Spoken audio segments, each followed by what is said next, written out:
Hi, everyone. How you doing? Who are you?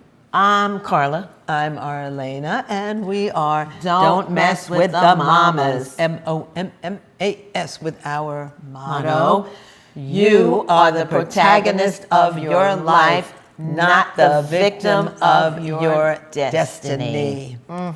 Take it away. So today, we will be talking about the concept of changing poison into medicine.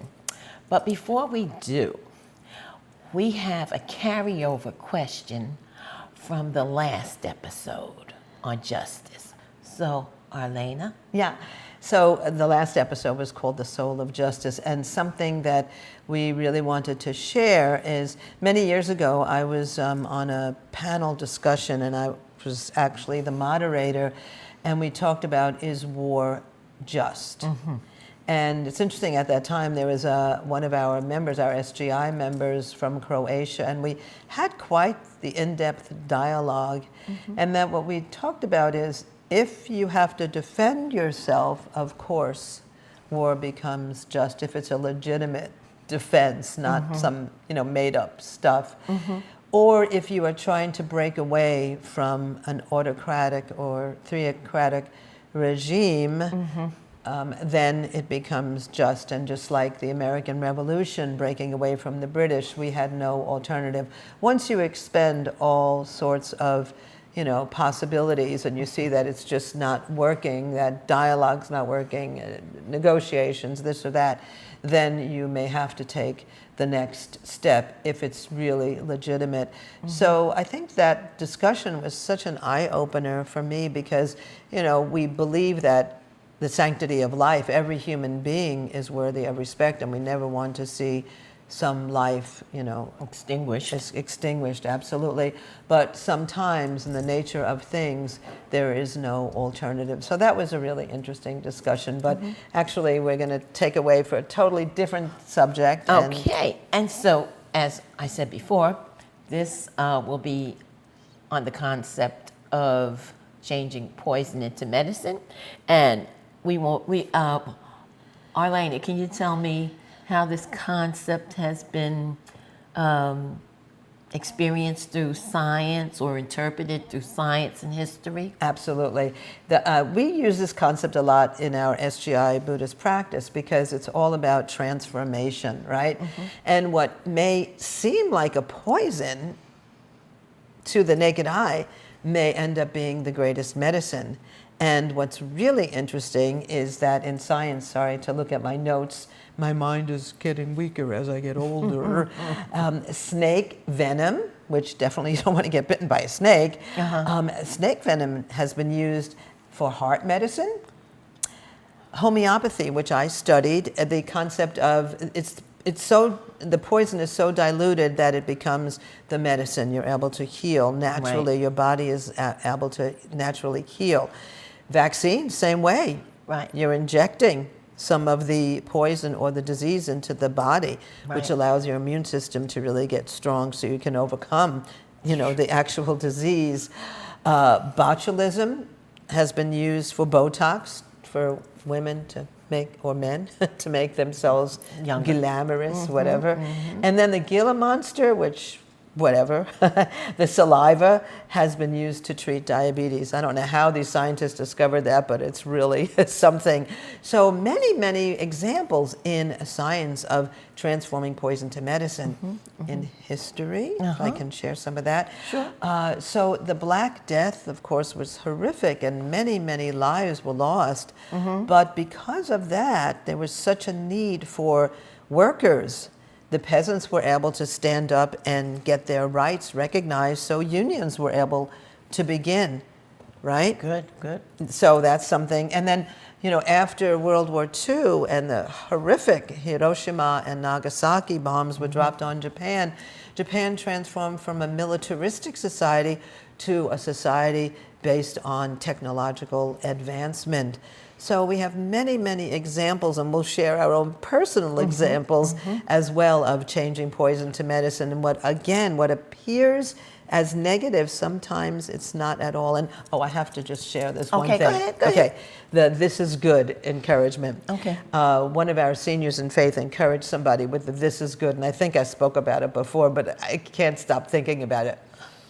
A king and his sidekick were out hunting, and the sidekick had the gun, and for some reason the gun backfired and shot off the king's finger. And the sidekick said, "This is good." The king looked at him. "What the heck? This is good? I don't have a finger. I'm throwing you in prison for doing this." Thrown in prison. Many years later, the king was on an expedition, ran into cannibals. And as they were about to cook him, they saw he didn't have a finger. And they said, "I'm not going to cook this guy without a finger. No way. So this is good." Now, when he got back, and eventually he let his sidekick out of prison, the sidekick said, "Oh, this is good that he was in prison." He said, "What do you mean?" "Well, had I been with you, I would have been cooked," right? So things that may appear on the surface really negative may be the cause to really transform your life in a positive way. And when people have terrible illness, they use that as an impetus to get so much stronger and appreciate their lives, recognize that life is precious and that nothing is guaranteed. So and sometimes people don't overcome, of course. Life is limited, but life is eternal. Great news. But by transforming, overcoming cancer, those who can, they have so much more appreciation for life, and they want to accomplish so much more than they were able to do had they not had that disease at all. So with that, I would say that what I learned is that during the cholera, cholera, it was because people didn't have clean water and sewage, and one person traced it all the way down to a certain water pump that was not clean, and that's how they were able to sanitize the water and the sewage, that system. The other thing is that there was a fire on some river. And because of that, people ask, well, why is this happening? Fire is not supposed to be coming out of water. We developed the EPA, the Environmental Protection Act, to make sure the water's clean. We don't get, sick from drinking dirty water. Another thing that happened was during World War II, they needed to have instant communication on the battlefield. And what happened was these computers were developed that helped them to crack codes. And so that's how they were able to get the lead and advance and overcome the Germans. Let's see, what else was there? Emmett Till. Yes. His death sparked the civil rights movement, or was one of the things that helped to gain traction for that, because his mother wanted the world to see what had happened to her son due to racism. And because of that, the civil rights bill was signed into law. I think there may be some other... Well, while you're thinking about that, I was thinking, all the things that we gain when we overcome adversity. And, it's when we practice this Buddhism, we congratulate a person if they lose their job, which sounds like, what? Why are you congratulating me? But it's an opportunity for that person to really determine to become much stronger and to challenge their lives in ways that they would not have challenged. Yes. So, when we have adversity, we gain tremendous empathy for others. We gain tremendous resilience, just like when we talked about failure, right? Yeah. Failing forward, right? We are able to gain tremendous courage as well. So we don't look at suffering. Of course, people being, human, we must have difficulties and challenges in our life. But instead of giving in to the suffering, we use suffering or struggles as a springboard to develop our lives. So, when you think about the great leaders of today, and everybody is a leader in their own right, they've overcome tremendous struggle, and that's what connects them. If you just have somebody who seems perfect, right? It's so shallow. It's not even real. It's AI. But to have somebody who's really overcome so much, you could really connect to that person, and you can, that person who's overcome so much can encourage in so many ways. That's right. That's right. So do you have a personal experience where you do, yes, change poison into medicine? For sure. Okay. So when I was little, I think I've talked about this, and it's in my book, A Day in the Next, Journey from Brooklyn to Buddhism. So, I had a heart problem, and then everybody said, well, not everybody, but the doctor said, everything's fine, you don't need to be concerned about it, your heart murmur or hole in the heart has healed. And then when I was 30, I found out by accident, nothing is accidental in life, right? I was so protected that I found out that my heart was very enlarged, and I found out I needed open heart surgery. And at the time, my mother, who had so many nervous breakdowns, she was starting on her 13th nervous breakdown. And there was no money we didn't have any hospital insurance left. My sister was about to go on her honeymoon with her second husband, and I chanted Nam Myoho Renge Kyo so furiously. I said, this has to not only work for my life, but for my family as well. And it's only when you're backed into a corner, that's when you really develop faith. Yes. When there's no choice, you have nothing else, nothing else. So I was able to find my mother as a result of my fierce determination, the only research institute in the whole eastern part of the United States that happens to treat her illness. So she was treated like a queen, as she well deserved, because she'd struggled so much in life. And there were only 10 patients. She had her own private nurse. She had her own private doctor. It was wonderful. And then after that, she never had another nervous breakdown. Once I got her into this research unit, I had open heart surgery. Now, I was perfectly healthy because they said what I had was a silent killer. Once you find out, it's too late. Once you get symptoms, and you usually die in your 40s. And I actually had my son in early 40s instead of dying. Good.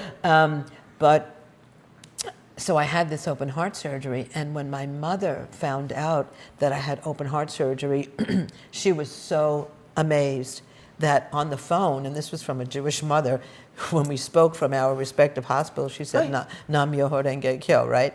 So she was able to start her own practice and end her life. Even though she died of cancer, she was able, the last few years of her life were really wonderful and glorious in so many ways. So, I had no idea that I would need to have open heart surgery to transform my own struggles and my family's struggles as well. But because of that, everything was able to change. And I was able to live as well. Very good. So many, many, many experiences like that. How about you? Well, I remember it wasn't it came from my Buddhist practice, Okay. Because they told me when people treat you bad, they're taking something out of your life and they're putting it in theirs. You're changing your karma. Right. So I was working in a hospital, and we always had a problem with medications. The people would come looking for their medication. Oh, we don't have it. It's on back order. These are people with heart conditions, psoriasis, whatever. And so this one man, he was a Polish man, he came to the window, and again, I had to tell him, no, we don't have your medication. And he cursed me out. He called me everything but a child of God in Polish. And it's not really funny, but it is. I stood there, I put my hands together, I bowed my head and said, thank you. And when I came back up, the man was like, what? What are you doing? Well, I just called you all these things, and I just say thank you. And that changed our relationship. When he came back the next time, I think we had his medication, but we were on a whole different kind of relationship. And when I was ready to leave that job, the next time I saw him, I made sure I gave him a book of my little poetry and my drawings to say, thank you again and bye-bye, something to remember me by. So that was one of my things of turning poison into medicine. And speaking about what you did, instead of like being antagonistic toward him and cursing him out, that wouldn't have created anything, because it would just be anything based on anger is not the solution. It just doesn't work unless it's an anger for the happiness of all humankind. So you're so angry that you want to really fight for people's happiness. I have to tell you this next one. Okay. Again, working in the hospital. Okay. All right, here's a patient. Same situation, didn't have the medicine. And he's berating me in front of and there's got a lot of berating. Yeah, there's patients behind him, and they're standing listening to him. And so he says, well, what do you have? And I had a microphone at that time. And I said, I have the patience of Job. And the people who knew Job, they gave me a standing ovation. They took my mic away, but I got a laugh. I love it. I love it. And you talked about thank you, the power of thank you. It's just seems so simple, but there was a situation where a gentleman, he was Japanese and was sent over to Spain because there was a lot of dissension. There was no unity among people. And he didn't speak the language at all. All he knew is how to say gracias, thank you, thank you. And that's what he did. He kept on saying thank you, thank you, thank you. And somehow that dispelled, those two words dispelled all that negativity. Because what do? When somebody is, using either humor or just showing appreciation, even the most evil person is worthy of respect. And, we have one of our bodhisattvas, somebody aspiring for enlightenment. He was called Bodhisattva Never Disparaging. And no matter what the people were doing, he would always bow to them, bow to their Buddha nature or the potential inside their lives. He didn't see the external, because sometimes people rant and rave and they look yucky and whatever, they're just so negative. But everybody has that diamond-like potential. It just, has to be uncovered. And some people, all you see is coal, because they made so many horrible causes that all this coal is covered up, covering up the diamond. But everybody is worthy of respect. So, so where shall we go? I love it. Listen, what does SGI say about changing poison into medicine? That's our basic tenets, right? I mean, that's what we believe, that you can look at any opportunity as transforming, So the more we say that the heavier your karma, the more, negativity you have in your life, the heavier your mission. So just think, when you battle all of these things in your life, what a strong human being you can become. Not because, it's not a benefit necessarily to have an easy life. It's not a benefit for a young influencer to have all this money early on, because what are they developing in their life, So we use everything as a springboard for happiness. So poison is not poison. Poison is really medicine in disguise, right? But if you leave poison as poison, then it's going to be poison. Then it's going to be. But if you use the poison to transform, and of course we're not talking about actual poison that you take and you kill yourself. Not that kind of poison. No. It's more like a life poison or negativity, we could say. It could be family problems. It could be money problems. It could be school problems. It could be marriage problems. And health. And health problems. All these problems can be poison, And the other thing that I like is, like, when we're going through these challenges, to remember, okay, I've heard one lady said, because of this problem, I can do my human revolution. Right. Or because I have this problem, polish your life. I will be able to fulfill my mission. My mission is to change this problem. So regardless, I'm going to change it. I don't have to know how I'm going to change it. I just know that this is what I'm determining for myself. And the important thing is, we have another thing that we always tell everybody, and encourage people with: never be defeated. The most difficult situation, is there for you. Even if you're given a diagnosis of terminal cancer, to determine, I will win, however that is interpreted. some people may die from cancer, but their life condition doesn't have to be defeated. Right. They can really live their life, appreciating every moment of their life. So never to be defeated, is really a key to changing poison into medicine. To medicine, yeah. And I think with that, did we cover everything? I think pretty much, yeah. Okay, so I will give the final encouragement. Okay, so this is the promise of changing poison into medicine. The ultimate promise of this principle is one of hope and victory. Ikeda Sensei often uses the phrase, great disaster without fail changes into great fortune. This transformation is not automatic. It requires a fight. But for those who practice with courage, any loss can be regained tenfold or 100-fold in the form of immense benefit.